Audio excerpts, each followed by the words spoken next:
My name's Dan Olmsted, and good morning to everyone out there. I'm a research historian with Research Services in the Institute for the Study of War and Democracy at the National World War II Museum. That's a mouthful, isn't it? We research World War II veterans. The museum, over the years, has made a serious commitment to collecting the oral histories of World War II veterans.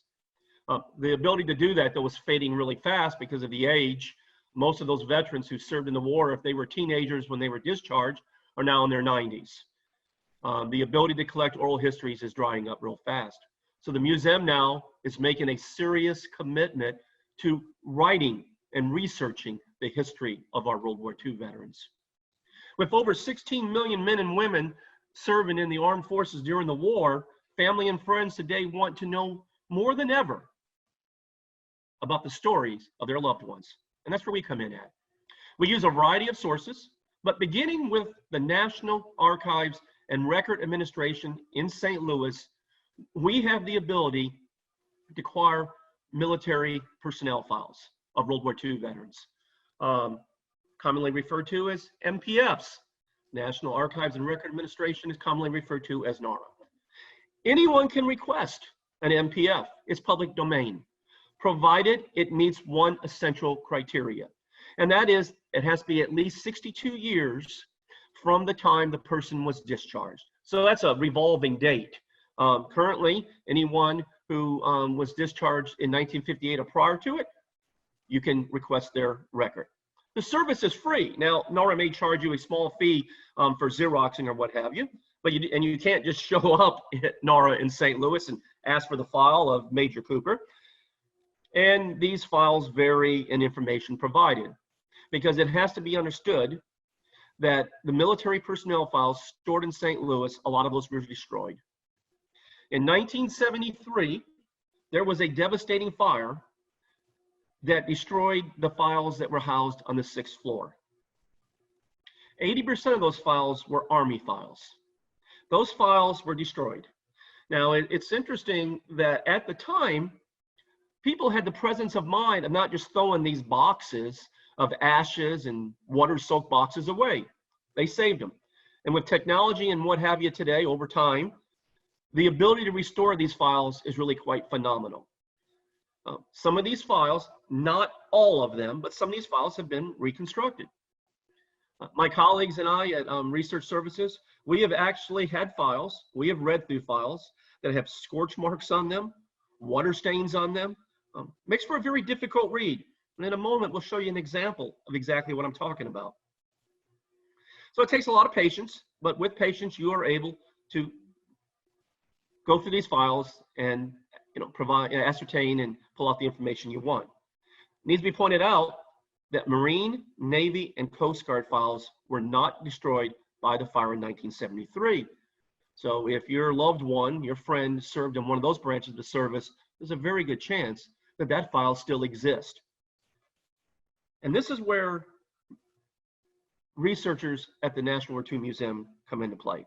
You can request your own MPF. However, truthfully and honestly, if you don't understand military jargon, acronyms, abbreviations, which a lot of these files are full of in the writing of these files, I mean, it's like reading hieroglyphics. We can request those files for you.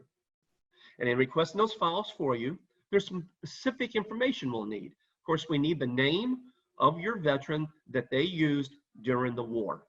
We also need the place of birth, and we need the date of birth. Now, this is pretty much general information that if you're trying to research Uncle Joe's World War II service, you have. It's very important, though, that we have the specific information, because you consider 16 million people serving, it's possible to pull the wrong file. So there's a second tier of information that if you're able to provide us with, will make our job a lot easier, and our archivist in St. Louis will give them a better chance of assuring they get the right file. If you know the branch of service that your loved one, your friend, served in, if you know the rank upon their discharge, if you know when they were discharged, any of this kind of vital information goes a long way in making sure we get the right file. Because the last thing you want to do is pull down a file and it be the wrong file. We have actually had that happen where files have come in. We've looked through these files and we go, whoa, that's not the file we wanted. Last thing you want to do is send a file to someone, a family member, and it's not the right information. So once we get this file for you, depending on the size and the condition of the file, we can reconstruct the history of that individual. And it's really quite phenomenal how accurate and precise we can be in reconstructing their service during the war. Now, like I said, some Army files have been restored, not all. Some files that come back to us consist of 2 to 3 pages. We call these fragments. And what those are is files that were destroyed in the fire. NARA then has reconstructed to the best of their ability files based upon final payroll, VA, if they served, if they were hospitalized during the war. Not a lot of information can be obtained from those files.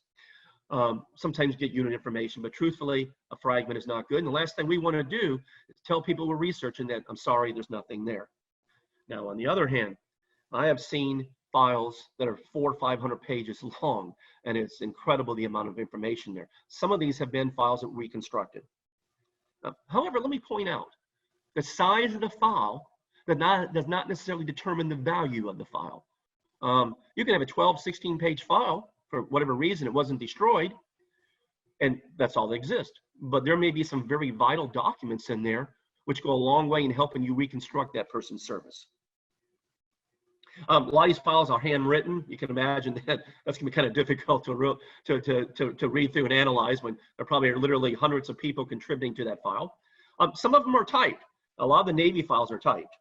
I have an example here of a person that we've researched, and that would be Captain Thomas Moran. Now, we're just briefly touching on Captain Moran. We could talk hours about going through files, military personnel files. But Thomas Moran is a very fascinating story. This is a file that's 200 pages, and the file was burnt, and it was destroyed, evidently not completely, in the Great Fire of 1973, but it's been reconstructed. And from reading through this file, we can get a very good picture of what Thomas Moran did during the war. This is a valuable document right here. As you can see, just check this out. You can see the burnt marks. It's like, you know, the bottom part is missing. But this document right here is a certificate of proficiency graduating from the Bomb Disposal School, Army Proving Grounds in Aberdeen, Maryland. So we can understand First Lieutenant Thomas Moran is with the Bomb Disposal Squad. The next slide, we pulled in the next slide, we see that Thomas Moran was promoted to captain. Now, interesting point here is that this dates to May 31st, 1946. It's after the war. Let me point out here that our mission is to research World War II veterans. There's nothing against any other veterans who have served in any of our nation's conflicts. However, the point is our mission is World War II. However, if an individual serves in World War II and they're discharged, but they stay in the reserves, that file will contain those documents. And we are interested in those documents. That's what happens here with Thomas Moran. He stays in the reserves at the conclusion of the war. It may have been part of his staying in. He was promoted to captain. Actually, he will retire in 1953 completely from the Army. Brings up another point too. If we get a World War II file and the individual is called back up for the Korean War, that will also be in the MPF. And so we would then research World War II and the Korean War. If someone comes to us though and says, oh, we'd like you to research our Korean War veteran, unfortunately, we don't do that. There are other institutions who would cover that for you. You move to the next slide. What we have is an efficiency report. I really like these a lot because this tells us about, this isn't just numbers and units. This actually tells us some things about our soldier, our veteran. Thomas Moran, this is an efficiency report written by his commanding officer. Gives us a vital information we can find elsewhere, like his unit and what have you, but it also talks, it speaks directly to his performance. And there's language here like he listens more than he speaks. He uses initiative. It gives us an idea then as to exactly, who Thomas Moran was instead of just numbers. You move to the next slide. It's an Ordnance Office report. So Thomas Moran is with the Bomb Disposal Unit attached to an Ordnance Office. In this particular document right here, and this is a good illustration too, you would look at this and you would go, well, there's nothing here. Actually, you have to read that paragraph right there, because it appears that according to this document, he is promoted from being a bomb ordnance squad, 36 Ordnance Bomb Disposal Squad, to staff officer, 3653rd Ordnance Bomb Disposal Detachment. So we already seen his efficiency report, and here he is getting promoted. And this is a good one here, the next one. Thomas Moran was recommended for the Bronze Star. This is a 3-page document. I have all 3 pages here. What is so good about this is anytime there's a citation in which someone is being recommended for, there has to be eyewitness accounts to the heroic actions of our subject. And so what we have here in these 3 documents is detailed information over a course of time, how Thomas Moran put his life on the line. And you get, you get things like, written here, daily risked his life, never thought about his own well-being. Reading this file, I get the attitude, I draw the conclusion that Thomas Moran liked to live life on the edge. He was never concerned about his own safety. He went about his work, and he maybe enjoyed the thrill of defusing bombs. We go to the, and like I said, there's about 3 pages here. As you can see, some of it is destroyed. We don't get the whole thing, but you get enough of it to understand that this gentleman is recommended for the Bronze Star because of his activity during the war. That brings us to the enlistment record and report of separation, more commonly known as a discharge. As you can see, this discharge paper is destroyed. Earlier, I said that if we have a file that's only 10 or 12 pages, because size is not really that important, can't judge a file by the size of it. If you have a file that's 10 or 12 pages, it has a lot to do with the documents that are in there. If there's a discharge paper, and we could talk for hours about the significance of a discharge paper, because every single one of those boxes on the discharge paper have some sort of significant information that tells us about our individual. I just want to point out a couple. First of all, you've got the name, but you also have the serial number. For the Army, the serial number is just not a random number. There is significance assigned to that serial number. The first character in the serial number, if it's a 1, means they enlisted in the Army. So this is an individual on December 8th, 1941, they went and enlisted in the Army. Number 2, if it appears as the first character in the serial number, if it's number 2, means they're a federally recognized National Guard unit that was mobilized. So a National Guard unit in Leesville, Louisiana, that was mobilized and sent to one of the theaters of war, they would have number 2 as their serial number. If it's number 3 or 4, then that means they were drafted. So the first character tells us if they enlisted, National Guard, or drafted. The second character tells us the area from which they entered the service. State of Louisiana, it's 7, and that's a geographical reason. I think that includes like Mississippi, Arkansas, Louisiana. In our case, Thomas Moran, Captain Moran, his serial number is 0374424, and we could actually obtain that if you look up there. His serial number's there, but that's not 0. That's the letter O, because he is an officer. So that is actually the letter O. So we know he's an officer. And the second number is 3, which is the region of Maryland, Pennsylvania, and Virginia. So he enlisted in the Army. He's an officer, and he enlisted in one of those states there. That's the region, number 3. A very vital box in here too, which tells us a lot. And it's not to say that any of these boxes are not vital, but box 36 is very significant, and you can barely see it. It's burnt out here. But by going through the rest of the file, we can obtain the information. But like I'm saying, if you only have a couple of documents and you have this, box 36 gives us the time that they were deployed, because it literally says the date they left the United States, how long it took them to travel across the Pacific or the Atlantic to their destination. Sometimes these voyages took 10 days. And then it gives you the date that they arrived in the Pacific or in Europe. Then below that is the day they left Europe or the Pacific, and the date they returned to the United States. So the date they arrived in Europe and the date they left Europe gives us the time they spent in the theater of war in either Pacific or Europe. So we know the unit number and we know how long they were there. Using some other sources that we'll see in a minute, we can reconstruct this person's military service. If we move on to the next, we don't have the enlistment record. Excuse me. The enlistment, his discharge is badly destroyed.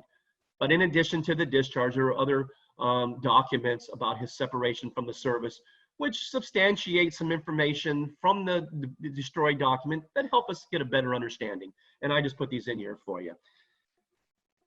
That's a brief example of what a military personnel file looks like. From a military personnel file, we can determine the rank of the service, the branch of the service, the training stations they were assigned to, battles, campaigns, citations they received, unit reports. And what's really cool is Navy and Marine and Coast Guard files include a picture. I mean, I've actually had people tell us, that, well, I never knew that my great-grandfather, this is what Major Cooper looked like. And there's a photograph of him there. That's a pretty awesome thing when the family tells you we've never seen a picture of him. Now, in addition to military personnel files, we use additional sources also. We use a lot of online sources. We use Ancestry. We use Fold 3. Fold 3 is a military site, which is really cool because you can pull up like draft registration cards. So Thomas Moran's dad, you're researching on Ancestry, you can find out what his dad's name is. You go to Fold 3, plug his dad's name in, and you might find that he has a draft registration card from World War I. In fact, we've seen people who had to register for World War I and World War II, never serving though in either one of the great world wars. Newspapers.com is really cool too. You can use it. 16-year-old from Pennsylvania joins the Marines. His dad signed for him when he was 17. It may have made the local news. His dad signed for him, his parents signed for him because he wasn't of age, or he lied about his age. You get the point. And it made big headlines in the local newspaper. That type of stuff is really cool. Also, there's a lot of military sites. It's really incredible when you start digging into the web, what you can find. The Army Green Books are all online. This is a massive collection of the history of the Army by the United States Army. In hardback copy, I don't know how many volumes there are, 50, 75. They're like, dictionary thick. I mean, they're huge. It's all online. The Order of Battle, which is an incredible book, is online too. The Order of Battle literally can tell us a unit, where that unit was activated at, where they trained at, when they were deployed, what campaigns, what battles, who their commanding officer was, how many of the people, how many soldiers in the unit were killed in action, how many taken prisoner of war. So if you got the unit from the military personnel file that your veteran appeared in, and you pair it up against the Order of Battle, you get an idea of what this person did. It's pretty incredible how you can almost retrace their steps. Let's see, look through here, make sure I've covered everything.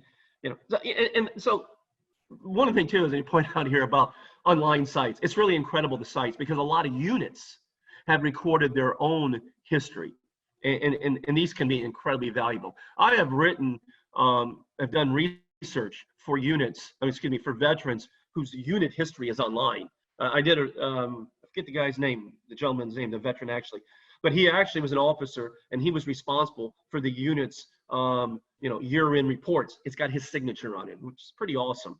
So you get this information, you get the military personnel file, you use these additional sources, and that's where we come in. We analyze this for you, because to a lot of people, it's like reading hieroglyphics. We can write up a 2-3 page brief for you. If you want, we can just give you the file. But my colleagues and myself, we can write up a 2-3 page brief for you, explaining what it is you have there. Or if there's enough material, like in the case of Thomas Moran here, we can actually write a book. Now, when we write a book, we actually, from the very beginning, we always encourage the help of the family, because the family actually knows a lot more than they think they do. And a lot of times they have boxes of pictures and letters. I mean, it's pretty cool to read through letters of a veteran, or for the family to have pictures of the veteran. So using If we have a big file like Thomas Moran, even though it was damaged but not destroyed in the fire, using additional subsequent materials, we can construct a book that has maps, pictures, charts, etc. in it. And it's an incredible family heirloom to have. Now, we could talk about military personnel files and discharge papers for hours. That's it in a brief. But I think there's really one best way to pursue this a little further, and that's to bring in here my colleague, Jason Dawsey. Dr. Dawsey works with me in research services, research in World War II veterans. And one of the very first stories we ever researched was another colleague of ours, Leslie Trahant. And with Leslie, we actually wrote a book for a family member. So Jason, Leslie, welcome, and glad to see both of you. A few little difficulties there earlier, but it's nice to see you guys. It's good to see you too. Yeah, great to see you, Dan. Thanks very much. And let me also just extend a welcome to all our viewers for joining us this morning. And so I'm delighted to have the opportunity to interview my friend and colleague at the National World War II Museum, Leslie Trahant, who's in our capital programs. And she obviously can talk kind of firsthand about the whole experience of learning about a loved one's World War II service. So I have a few questions I think that will help our viewers learn firsthand about how the process works and what Leslie got out of that. So Leslie, the first thing I want to ask you about is that in your case, you had multiple family members who served in World War II. So what did you know about your family's service prior to your involvement with us at World War II Research? I knew a couple of things. I actually had family members on both my mom's and dad's side. My dad had an uncle who was killed in a plane crash in the Pacific. And then my mom's family, her father was one of 5 children, 4 boys and 1 girl, and all of the boys went to war. And the daughter married a soldier as well, who became the only one that was a career soldier, serviceman. Wow, so you had a lot of, I mean, there was a lot of family connections to the war. Now, how did you find out about us at World War II Research Service? Even though, you know, people may think, well, of course you would know. The museum is a very big place with several hundred people, you know, there. So how did you find out about us, Leslie? I actually found out when y'all did a presentation at an all-staff meeting and announced the services that y'all were going to start providing. I think y'all had done a couple of books at that time to show as examples. And I'm very curious and love to learn. So I, of course, wanted to find out how I could find out more specifically about my grandfather. But as Dan said, all the files don't always have a lot of information. So kind of shifted the focus to my uncle. Yeah, your uncle Lloyd Augustus Carville, right? And so once you made the decision that you wanted to find out more, obviously we, as Dan mentioned, we offer a number of packages for our customers. What made you decide to go with the book, our premier package? Well, as I said, being curious and wanting to learn, I wanted, you know, the whole package, everything that I could find out about it. I also wanted to be able to give this to my mom and her siblings as a, you know, a memento and a reminder of everything that Uncle Lloyd did that they may not have known about. Yeah, they really do become keepsakes for family members, really mementos and an heirloom, if you will. Now, there was obviously a period of several weeks you had to wait, you know, for the researchers to complete the task. And so when you finally saw the completed book, what did you think? How did you react when you finally saw it? I was pretty amazed. It was a very nice book, very well put together, contained a lot of information. And I was surprised to learn about the service that he did in the war, because he was always kind of known in the family as the, happy-go-lucky uncle who, hosted the card parties at his house and things like that. And to see what he did in the war is just astounding. That's so great to hear. What about other family members? How did they respond? They were very surprised. I ended up bringing it, I think, to Thanksgiving when my mom and her siblings were all together to show them what we had. And I mean, it definitely started a lot of storytelling and sharing of memories. And they were very, impressed that the museum could do that. I think it actually sold a couple of bricks for some of my aunt's families. That's great. We appreciate every bit, that's generated. I guess probably for our viewers, though, Leslie, the thing that they may be most interested in hearing about is what did you really learn about the service of your uncle, Lloyd Augustus Carville? That, I mean, you mentioned about what you knew before, but what came out of that after you got the book? Like things, wow, like we really didn't have any idea about this, and here it is. And there's a big wow there for me. We found out that he was a member of the 379th Bombardment Group. I wrote this down so I wouldn't forget. 41st Combat Bombardment, 1st Bombardment Division. And what that means is he bombed a lot of stuff. He flew out of England, and he was a ball turret gunner on a B-17. He flew 35 missions, and 2 of them were on D-Day. I think that's what was probably the most surprising and kind of awe-inspiring thing to find out, is that he actually did 2 missions on D-Day. That's amazing to me. It is really amazing. I mean, your uncle was part of one of the defining moments of World War II. And I think all of us who've worked in World War II research services, we've encountered it where veterans just didn't talk very much about their experiences, what happened to them. And that's why these files and these documents are often so precious for family members in terms of what they reveal. So one last question for you, Leslie, before we bring our friend and colleague Dan Olmsted back in. What advice do you have for people wanting to learn more about the wartime service of their loved ones? Oh, for sure. I would, one of the things I wish I had done is taken a little more time up front to gather information from other family members. Because once we had the book, other people started telling stories and, oh, I have this picture. And if we'd have taken the time at the beginning to get all that together before I started with you guys, then I think the book would have, been more robust. I mean, it's very nice and it's very thick and tells a lot, but I think it could have told a little bit more personal stories had we done that. That's great, Leslie. Thanks very much for that. That's extremely insightful.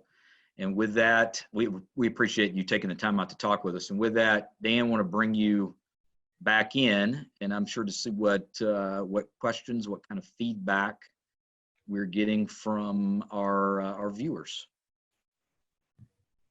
Hey, I'm here, Jason. Leslie, thank you. We're open for questions if anybody has any questions.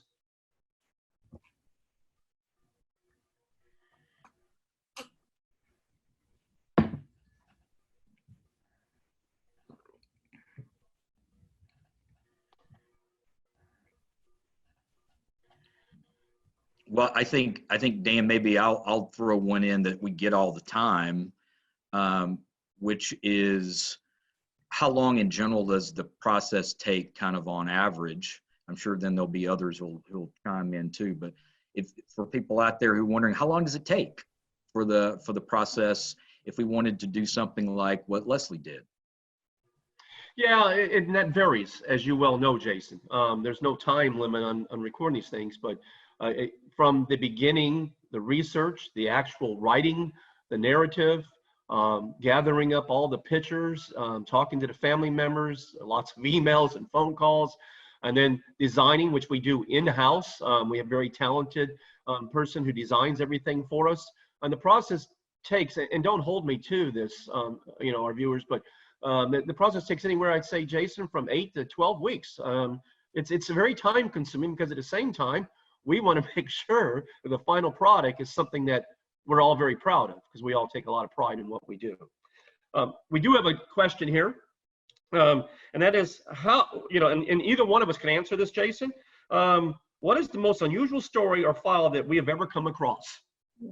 If you want to grab that first, I can think of a couple unusual stories. That we run across, stories like this all the time. I mean, they're very unusual ones. I did a case of an individual who flew the hump in the China, Burma, Right. India theater, and it was actually a family member who wanted to make sure that that the story was included in the writing of the book, but he talked about how his father, flying in a C-47 transport, that they were bringing really kind of luxury goods for Chiang Kai-shek's Right. men at a time when, that this was at a time when the war there was still very much in doubt. And his father was so angry about the fact that he had to do this. I mean, these were really kind of luxury items, food, articles of clothing that Chiang Kai-shek's people, they weren't directly embarked for him, but for subordinates. And so he had the job of flying these, over the hump. And it still stuck with him about the fact that he was going to such risk to bring things that were not of urgent military necessity. And we have another question. We have another question here, Jeremy. Jason. But before we get to the next question, I too have a story that I remember very well. And one thing I want to point out is anything we uncover, we let it be known. We tell the truth. And the family, we let them, but we are aware of the fact that what we discover is the story that we're going to tell. And I remember the file that came in last Christmas that was over 600 pages, and we were all very excited about it. And it turned out to be a court-martial proceeding. If I remember, it was an officer who hit another officer, and we decided it was in the best interest at the time really not to tell that story, because all we would have been doing was reiterating the court procedures. So that shows, again, you have to really read the file and understand what's in the file. But I do remember that because we thought, 600 pages, and it turned out to be the transcript from the court, from the court-martial. We have a question here. Jason, if you want to tackle it, or I can, is how is it for historians to go so deep into a story? I mean, to really dig into it, I think, is what our viewer is asking. What kind of attachment do we have to that story? It's a very moving experience, I guess, to say the most generic thing possible, but it really is. Like you get to know an individual's story. I mean, we research, at least talk about briefly their early years. And since people are generally born around 1920, 1925, some are a little earlier, some are a little later, there's a commonality of experience. They all go through the Great Depression. They all witness what's happening with Nazi Germany in Europe, Imperial Japan, Fascist Italy. So there's a common set of experiences, the attack on Pearl Harbor, and when did they make the decision to enlist? And so they're very general things that are common to all of them, but then you get into the specifics, which are very different. Where did they train? Where were they deployed? What unit were they with? What did they go through? And I think that and the getting to know of family members in the process is so powerful a thing. You really do get to know them. I mean, they entrust the writing of a loved one's service to you. So it's a special, rich kind of historical work that a lot of people just don't get to do, that kind of connection. We have a question here from a viewer. John wants to know, my father's Army records were lost in the fire. How would that affect the research and final product? That's a really great question, John, because the NARA says that 80% of Army records were destroyed, which is a significant number. However, though, as we used here, Captain Moran, and there are other files like it, some of these files have been reconstructed. John, I can't put an exact percentage on it. I don't know. You know, we can initially request the file, and that's really the only way to see if there's anything there. So there's no definite answer to that, John. We can request a file and see if there's something there, but as to how that would affect the research, the first step is to request that MPF. I'm looking here at questions. Let's see.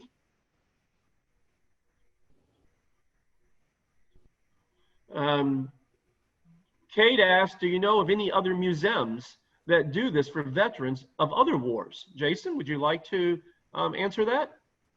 In terms of museums, to be honest, I don't know a lot about what other museums are doing in that. I know that our program has gotten some attention elsewhere, and I think you're going to see more and more of this. I think certainly you're going to see before very long, if it's not already underway, for example, more attention to the Korean War. Dan, you mentioned Korean War. We do have individuals who stayed in the reserves and were often called back to active duty during the Korean War. That's something we've run into many times. And usually when we do either the plus or the premier packages, we'll have some brief description of that aspect of their service. But since we're focused on Second World War, it's usually something that we cover very generally. But I think you're going to see more of that. But do I know specifically about other museums that are doing a lot of it? I don't. Dan, you might, however. I don't. Yeah, nothing comes to me immediately, Jason, that I can think of that any other museums doing this type of research. I would suspect, though, that there's the potential out there for the Korean War, the Vietnam War, Gulf Wars for this type of research, but currently I cannot think of any offhand. We have a question from a viewer, Susan. I've been able to review after action reports of my uncle's unit that described the battle during which he lost his life. Do I assume correctly that after action reports are the most accurate depictions of events? Very good question. After action reports can also be retrieved at various institutions that house these. Some of those are kept at NARA in St. Louis. But understand, after action reports specifically deal with the events from that, that event.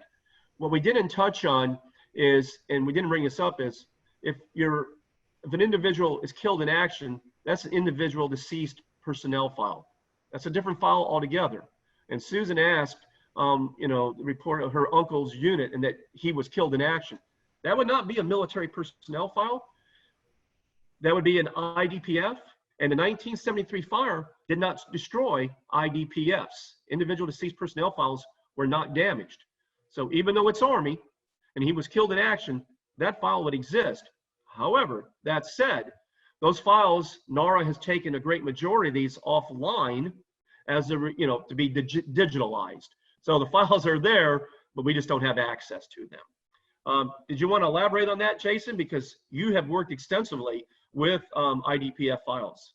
Yeah, just to let the viewer know who asked about that, the IDPFs, most of them were preserved, and they are really very distinct types of files. So one of the things if you recover the file of a loved one who was killed in action, these files will have detailed descriptions in there as much as can be reconstructed about what happened to that individual.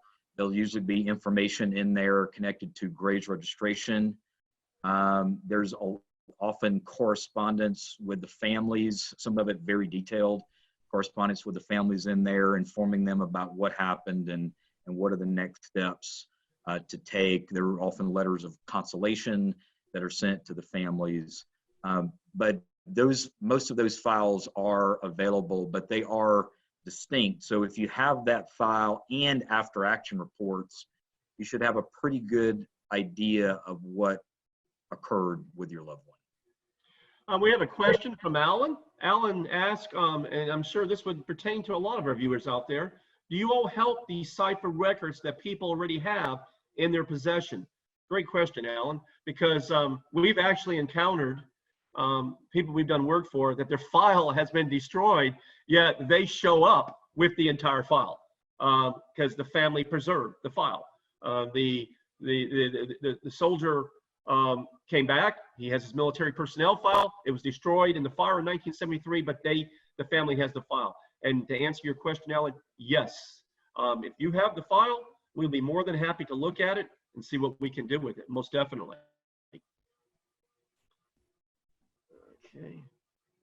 I think that's about all the questions, I think, isn't it? And I think we are. One more, Jason. Oh, please. There's one up at the top that said, how does someone go about initiating this service? I mean, obviously, I just walked over to y'all's office and asked questions. But if you're out there watching and want to do some research, want to have you guys do research on their loved one, how does that happen? What are the steps? That's probably, Leslie, is a whole other webinar. But yeah, we can, somewhere we should provide the information on how to do that. But the thing is to contact the National World War II Museum, Institute for the Study of War and Democracy. Go to our webpage. There is a tier of services that are available. We can just pull the file and hand it off to you. We can get the file, write a survey, a little brief, or we can get the file and write the story. So there's a couple of different tiers of services available. The main thing to do would be to contact the National World War II Museum. And despite these difficult times, we are taking requests currently. Very much. I Very see much web so. submission forms come in, Jason. I don't know, that's very encouraging to Yes, see it that. is. It's all done online, and the CDs come in. It's like, that's great. So please, yeah, people keep sending your request in. But go to the National World War II Museum website. Go to the Institute for the Study of War and Democracy, and everything is explained there. Yeah, please reach out to us. We are very much open. I think that's all the time we have for questions right now. If you have any final thoughts, Leslie or Jason, otherwise we'll say goodbye to everybody. We appreciate everybody's time. Thank you. Y'all have a great day. Thank you.